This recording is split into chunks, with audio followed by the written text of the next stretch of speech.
We are going to come together around an agenda that works for all of us, not just wealthy campaign contributors.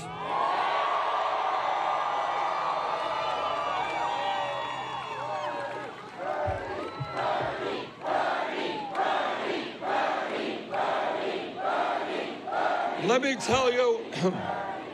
tell you what that agenda is about. That agenda recognizes something that is not talked about in the Congress, is not talked about in the media. And that is, today we have in this country a grotesque level of income and wealth inequality. It is not acceptable to me, nor I believe the American people, that three people own more wealth than the bottom half of American society. Not acceptable that the top 1% own more wealth than the bottom 92%. And at a time when half of our people are living paycheck to paycheck. You all know what paycheck to paycheck is about? I grew up in a family that lived paycheck to paycheck. At a time when tonight we're going to have 500,000 Americans sleeping out on the streets.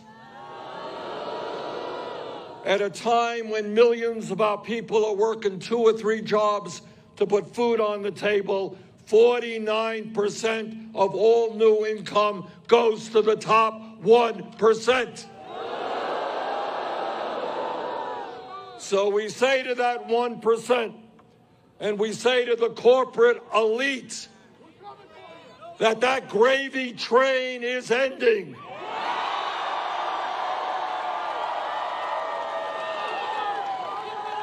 Under our administration, you ain't gonna get $1.5 trillion in tax breaks. You're gonna begin to start paying your fair share of taxes.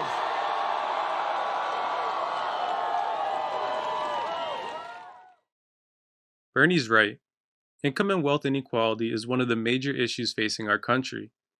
Over the past 4 decades, the middle and working class of this country have seen a significant portion of their wealth get transferred to the people in this country that don't need it, and the wealthiest people in this country.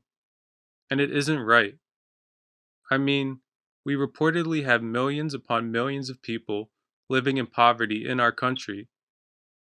And on top of that, so many people are struggling to get by. Did you know that according to a poll, only 39% of Americans say that they would be able to cover an unexpected $1,000 bill with funds from their savings? And yet, our solution to this is to continue to give huge tax breaks to the rich and just hope the money trickles on down to everybody else. But why is this happening? Why do we have such gross levels of income and wealth inequality in this country? Well, it's because of money in politics. The wealthy are buying elections and our politicians, and it's turning out terribly for the American people. Did you know that if the minimum wage had kept up with the increase in American productivity, that the minimum wage would reportedly be much, much higher than it is today? But instead of sharing the new wealth with the people who helped them obtain said new wealth, as aforementioned, the wealthy are hoarding all of the new wealth for themselves. Now, I'm not trying to demonize all wealthy people. There are undoubtedly wealthy people who are good and want to see us be a moral and just society. But at the end of the day, we do have a corrupt finance system where wealthy people are able to buy elections.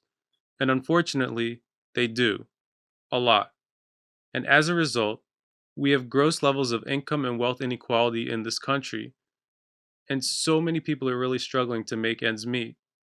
This is not okay. And this must change.